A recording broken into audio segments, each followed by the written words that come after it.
جس قے یعنی الٹی کو بغیر تکلف کے نہ روکا جا سکے اسے منہ بھر قے الٹی کہتے ہیں۔ فتاوی عالمگیری جلد نمبر 1 صفحہ نمبر 12۔ تیسری غلط فہمی یہ بھی مشہور ہے کہ روزے کی حالت میں احتلام یعنی سوتے میں منی کا نکلنا نائٹ فال ہو جائے تو روزہ ٹوٹ جاتا ہے۔ صحیح مسئلہ یہ ہے کہ روزے کی حالت میں احتلام ہو جانے سے روزہ نہیں ٹوٹتا۔ چوتھی غلط فہمی، کچھ لوگ سمجھتے ہیں کہ سحری میں آنکھ نہ کھلے اور سحری کھانا چھوٹ جائے تو روزہ نہیں ہوتا۔ صحیح مسئلہ یہ ہے کہ سحری روزہ کے لیے شرط نہیں، یعنی ضروری نہیں۔ آپ نے رات میں روزے کی نیت کر لی تھی، یعنی دل میں روزہ رکھنے کا ارادہ تھا، پھر سحری میں آنکھ نہیں بھی کھلی تب بھی روزہ ہو جائے گا۔ ہاں، جان بوجھ کر سحری نہ کرنا اپنے آپ کو عظیم سنت سے محروم کرنا ہے۔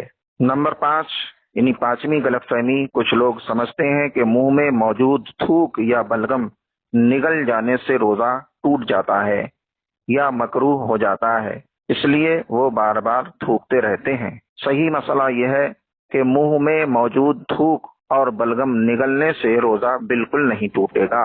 ہاں، اگر کوئی بے وقوف منہ سے باہر مثلا ہتھیلی پر تھوک کر اور اپنی تھوک یا بلغم منہ میں دوبارہ ڈال کر نگل جائے تو پھر ٹوٹ جائے گا، لیکن ایسا عام طور پر کوئی نہیں کرتا۔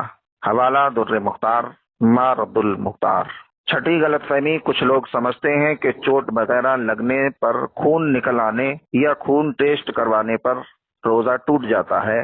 اس کا صحیح مسئلہ یہ ہے کہ روزہ کسی چیز کے معدے کے راستے میں یا دماغ میں جانے سے ٹوٹتا ہے، جسم سے کوئی چیز باہر آنے پر نہیں ٹوٹتا۔ خلاصہ یہ ہے کہ خون زخمی ہونے پر نکلے یا پھر ٹیسٹ کروانے کے لیے نکلوائے، اس سے روزہ نہیں ٹوٹے گا۔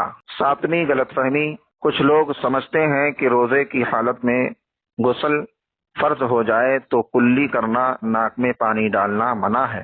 صحیح مسئلہ یہ ہے کہ روزہ شروع ہونے سے پہلے غسل فرض ہو یا روزہ میں احتلام ہو جائے، روزہ کی حالت میں غسل کے تمام فرائض ادا کیے جائیں گے۔ غسل میں 3 فرض ہیں: کلی کرنا اور ناک میں نرم حصے تک پانی پہنچانا، پورے جسم یعنی بدن پر پانی بہانا فرض ہے۔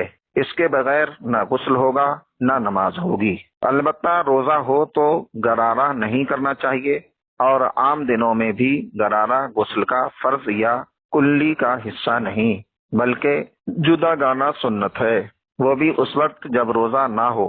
البتہ روزہ کی حالت میں ناک میں پانی سانس کے ذریعے اوپر کھینچنے کی اجازت نہیں۔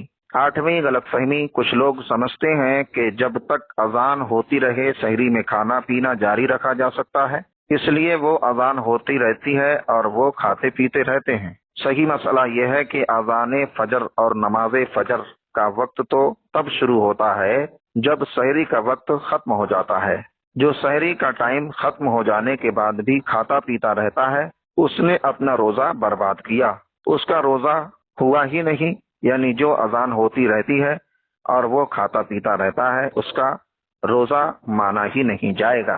حوالہ فیضان رمضان صفحہ نمبر 110۔ 9ویں غلط فہمی، کچھ لوگ سمجھتے ہیں کہ روزہ میں انجیکشن لگوانے سے روزہ ٹوٹ جاتا ہے۔ صحیح مسئلہ یہ ہے کہ انجیکشن خواہ گوشت میں لگوایا جائے یا رگ میں، اس سے روزہ نہیں ٹوٹتا۔ البتہ علماء اکرام نے روزے میں انجیکشن لگوانے کو مکروہ فرمایا ہے۔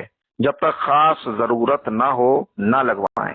خاص ضرورت پر روزہ میں بھی انجیکشن لگوا سکتے ہیں، اس سے روزہ نہیں ٹوٹے گا۔ حوالہ غلط فہمیاں اور ان کی اصلاح صفحہ نمبر 71۔ فتاوی فیض الرسول جلد نمبر 1 صفحہ نمبر 517۔ فتاوی مرکزی دارالافتاء صفحہ نمبر 359۔ مقالات شرح بخاری جلد نمبر 1 صفحہ نمبر 408 398۔ در مختار مارد المختار جلد نمبر 3 صفحہ نمبر 398۔ مجلس شرعی کے فیصلے صفحہ نمبر 284۔ فتاوی غوثیہ جلد نمبر 1 صفحہ نمبر 209۔ فتاوی علیمیہ جلد نمبر 1 صفحہ نمبر 418۔ روزے کا بیان۔ 10ویں غلط فہمی، کچھ لوگ روزہ میں تیل خوشبو لگانے اور موے زیر ناف یعنی منہ زیر ناف یعنی ناف کے نیچے والے بال بنانے کو درست نہیں سمجھتے۔ صحیح مسئلہ یہ ہے کہ تمام کاموں سے روزہ نہیں ٹوٹتا۔ یہ جو ابھی اوپر ذکر کیا، ان تمام چیزوں سے، تمام کاموں سے روزہ نہیں ٹوٹتا، یعنی روزے کی حالت میں تیل لگانا اور منہ زیر ناف، ناف کے نیچے کے بال بنانا جائز ہے، اس سے روزہ نہیں ٹوٹتا۔ تو پیارے سامعین، آپ نے سنا، ان 10 غلط فہمیوں کو ہم نے بیان کیا، آپ نے مکمل سماعت کیا۔